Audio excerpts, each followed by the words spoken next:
como é o reino de Deus. Eu vou falar sobre o reino de Deus primeiro. Eu vou falar um pouco sobre o reino de Deus, depois eu vou falar um pouco sobre o mundo, depois vou ter que falar mais sobre o reino de Deus, depois falar um pouco mais sobre o mundo, e nesse paralelo entre os dois a gente vai entendendo o que é santidade, né? O que é estar interagindo entre esses dois mundos. Então, olha, se você quer conhecer o que é o reino de Deus, você precisa de conhecer os primeiros 3 capítulos da Bíblia.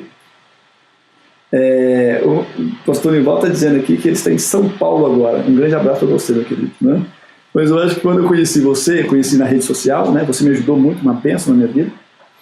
Você estava em Goiânia, né? Então, um grande abraço. Você ouviu uma coisa aí, pode compartilhar aqui conosco, pode comentar aí que a gente vai estar vendo. Olha, o reino de Deus, ele tem o seu protótipo, né? Ele tem a sua primeira apresentação dele no livro de Gênesis, nos primeiros 3 capítulos da Bíblia. Deus, ele criou todas as coisas, ele criou o mundo, né? A árvore, a água, o ar, ele cria a terra, todas as coisas. E a Bíblia diz que ele criou um jardim. O jardim dá ideia para nós de uma coisa cercada, de uma coisa protegida. Era um habitat para o homem viver nele. Esse era o plano de Deus. Era uma casa para o homem morar. E nessa casa, nesse habitat para o homem, Deus não fez somente coisas físicas, mas Deus também criou coisas imateriais. Deus criou coisas morais. Ele criou coisas que fazem parte da realidade, mas não pode ser tocadas, são coisas abstratas. Por exemplo, o casamento. O casamento existe? Obviamente que existe, não existe? Claro. O casamento existe, mas você sente cheiro de casamento? Não. Você sente gosto? Não. Você sente ser quente ou ser frio? Também. O casamento, ele não tem uma forma física, ele é uma coisa abstrata. E o casamento não é aliança, né? Muitas vezes, eu sou casado, aliança, cara. Simplesmente o símbolo. Com certeza. Então o que acontece? O casamento é uma das coisas que Deus criou antes da queda. Então fica claro aqui que aprove a Deus organizar a comunidade humana em homem e mulher através do casamento. Então o casamento existe. Ele foi criado por Deus. Deixará o homem pai e mãe, iniciar sua esposa, e os dois se tornarão uma só carne. No entanto, você não pode pegar no casamento. Ele não é uma coisa para você pegar. Mas Deus criou. Então observe você que Deus, antes da queda do homem, ele cria todas as coisas, mas ele cria também uma série de coisas que faz parte da realidade, mas são imateriais, né? O casamento, várias leis, né? Você pode comer de toda árvore que está no jardim, você pode de toda árvore que dá fruto e semente no fruto para seu alimento. Você vai crescer, multiplicar, você vai povoar a terra, você vai subjugar a terra, você vai dominar sobre a terra, você vai dominar sobre todos os animais. Então nós observamos que existem leis de Deus que precedem a queda. E a lei existe antes da lei, né? O tempo da lei. A lei precede a queda. E esse é o sistema de Deus.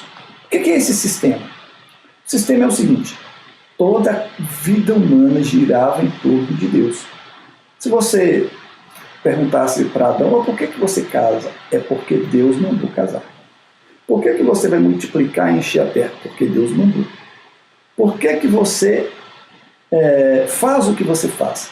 A resposta era sempre a mesma. É porque era da vontade de Deus que isso acontecesse. Né? Então é de suma importância as pessoas entenderem que antes da queda, toda a vida humana estava organizada em torno de Deus. Deus era o início e o fim, é o alfa e o ômega. Ou seja, todas as ações humanas iniciavam em Deus e toda ação humana terminava em Deus. Ou seja, começava em Deus porque o que motivava era a ordem de Deus. E depois, nós observamos que a finalidade de tudo que se fazia era para Deus também. Né? A pessoa começava a fazer para Deus e era com o propósito final de agradar a Deus. Então Deus era o início e o fim, era o centro de todas as coisas. A única coisa que o homem não podia fazer era não comer da árvore do conhecimento do bem e do mal. Deus diz, você pode comer de todo, mas dessa você não pode comer, porque no dia que você comer, você morrerá. É um dado importante que a Bíblia não diz, se você comer, se você comer, eu vou te matar. Não. A expressão usada é, se você comer, você vai morrer. Porque era como se o fruto fosse envenenado, né? A desobediência envenenasse a alma humana e matasse o homem. E o homem, ele escolhe exatamente isso. Ele escolhe sair do sistema de Deus desobedecendo a Deus. É claro que isso foi motivado por uma coisa. Eu gostaria que ficasse bem claro isso. O que motivou o homem, o que levou o homem a pecar foi exatamente a vontade humana. Você pode observar que na queda, o que o diabo disse para Adão e para Eva, né, para Eva foi o seguinte: é verdade que você não pode comer de nada que tem aí? Ou não, nós podemos comer. Nós não podemos comer da árvore do conhecimento do bem e do mal. Nós não podemos nem tocar. Então, a serpente ela começa dizendo o seguinte: olha, não, isso não é verdade. O que Deus disse não é verdade. Olha, a verdade é a seguinte, que ele sabe que no dia que você comer dela, você vai ser igual a Deus. Então, por causa disso, aguçou no coração do homem o desejo de ser igual a Deus. A verdade é que foi uma mentira, um engano de Satanás, da serpente. Porque o homem já era semelhante a Deus. Ele não precisava de nada para ser semelhante a Deus, porque ele já havia sido feito a imagem de Deus. Mas agora a proposta era: olha, se você desobedecer a Deus, você vai ser igual a Deus. Se você desobedecer a Deus, você vai melhorar a sua vida muito mais. Se você desobedecer a palavra de Deus, você vai ser ainda muito mais feliz. E você não precisa de acreditar em Deus, porque Deus está te privando de uma coisa que seria para você muito bom. Então Deus não é tão bom assim. Então essa foi a pregação. A pregação é: você pode ser livre para fazer o que você quiser. Você pode ter autonomia para tomar a decisão que você quiser para a sua vida. Viva a sua vida como você quiser. E isso é o que a gente vê hoje acontecendo. Ora, o que é que você quer fazer? O que você quiser fazer, você pode fazer. Deus ele te dá a liberdade de você fazer o que você quiser. Né? Então você pode observar que foi exatamente a vontade humana que fez com que o homem caísse e fosse expulso do paraíso, e fosse expulso do reino de Deus. Deus, como governador, ele governa através de leis. E o homem então abandonou o conjunto de leis que Deus tinha deixado para ele lá no Éden e foi expulso da presença de Deus. Então observe você que o que tocou o homem do reino de Deus foi exatamente a vontade do homem. A vontade de ser igual a Deus. A Bíblia diz que o homem viu que a árvore era desejável para dar, era bonita à vista, desejável para dar entendimento. Então ele deseja essas coisas. E por seu desejo, ele acabou se distanciando da presença de Deus, ele acabou desobedecendo a Deus, ele acabou saindo do torno. Foi a primeira ação que o homem fez que não foi motivada por Deus e não foi com finalidade de obedecer e glorificar a Deus. E foi exatamente isso que lançou o homem para fora da presença de Deus. O que eu vejo nisso aí é que o diabo, na figura da serpente, ele simplesmente massageou o ego da Eva, falando que o que ela poderia ser. O que você poderia ser? Como se não bastasse um jardim com toda a perfeição da criação de Deus, né? E todas as necessidades do homem supridas ali no jardim. Aí simplesmente não, você pode ser muito melhor. E a minha preocupação é justamente isso, a gente vê muito isso acontecendo, né? Não, Deus pode te dar tudo. Você quer um carro de luxo? Deus pode te dar, né? Faz uma oração, a gente pode orar por você ganhar. E isso começa a afastar do reino de Deus, né? A igreja do reino de Deus. Eu vejo muito isso. E quando se fala em relação às leis de Deus, eu percebo nesse texto, pastor, que Eva já estava vendo como a lei de Deus talvez um pouco meio rigorosa, né? Tanta árvore aqui, mas aí Deus falou assim: você não pode comer do fruto da árvore do meio do jardim. Aí como que a Eva já interpretou? Não, Deus falou que a gente pode comer de tudo, mas a gente não pode nem tocar nessa aqui, né? Então já começa, e veio talvez a lei de Deus, já começou talvez, né, olhando para a árvore, vendo um fruto, né, bonito, já começa, mas por que será? Já começa aquela, né, questionamento talvez interno. Talvez o diabo viu aí, né, aquela oportunidade de lançar a semente ruim, né? Aí eu gosto muito de uma história, né, que conta a respeito justamente de lei, né? Que duas pessoas conversando, as duas estão diante de um muro, um meio murinho. E aí um vira para o outro e fala assim, e esse murinho representava a lei, né? E vira um para o outro e fala assim, rapaz, eu tô cansado desse murinho, eu vou saltar esse murinho, isso impede a gente de ir para outro lugar. Assim. Na hora que ele salta, o outro fala assim, não, rapaz, isso não é um muro, isso é um parapeito, e tinha um penhasco.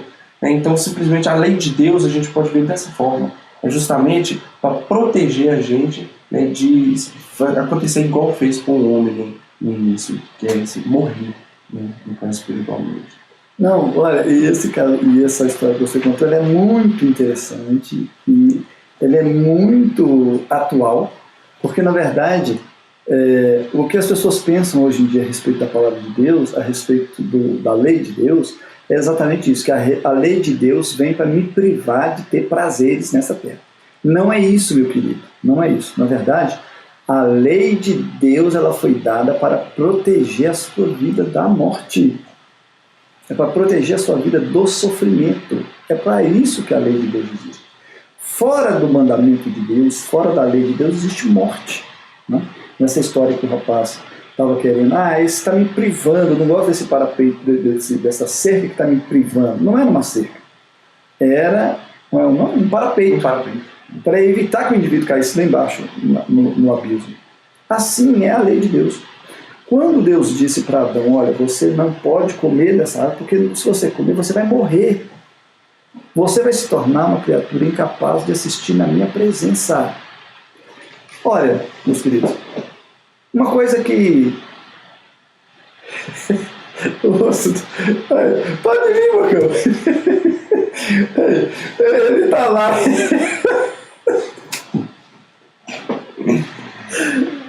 Gente, olha, a gente está tendo um momento de descontração aqui, mas o que as pessoas precisam entender é a respeito da santidade de Deus. O que é a santidade de Deus? A santidade de Deus é a postura ativa de Deus na busca contra o pecado para o consumir. Santidade não significa que Deus é somente perfeito em todos os seus atributos, mas que também a perfeição de Deus é tão perfeita que é uma inconformação com a existência do pecado. A presença de Deus consome o pecado. Uma das coisas que nós conhecemos de Deus na Bíblia é que o nosso Deus é um fogo consumidor. Quando Nadab e Abiú apareceram diante de Deus com fogo estranho, o fogo da presença de Deus veio e os consumiu. Porque Deus sempre, e Deus também, ele sempre recomendou ao povo de Israel a não se aproximar dele em pecado para não ser consumido. Não era que Deus iria punir, matar as pessoas, mas assim, as pessoas para poder assistir diante da glória do Deus Todo-Poderoso, Santo, Santo, Santo, não pode estar em pecado. Precisa de passar pela cruz do Calvário, precisa de ser remido pelo sangue do Cordeiro, precisa de nascer de novo em Cristo Jesus, né, do Espírito Santo, para poder entrar na presença de Deus. É isso que nós precisamos de entender. Agora, quando o homem recomenda o indivíduo que não peque, é exatamente isso. É porque se ele pecar, ele vai ter que ser privado da presença de Deus, porque se ele entrar na presença de Deus em pecado, a presença de Deus, a glória de Deus, a santidade de Deus o fulminaria, ele morreria. Então, por causa da desobediência, o único ato do homem no jardim do Éden foi exatamente o único ato que o homem fez em benefício próprio, seguindo a sua própria vontade, é que causou toda a destruição do pecado na existência e na experiência humana.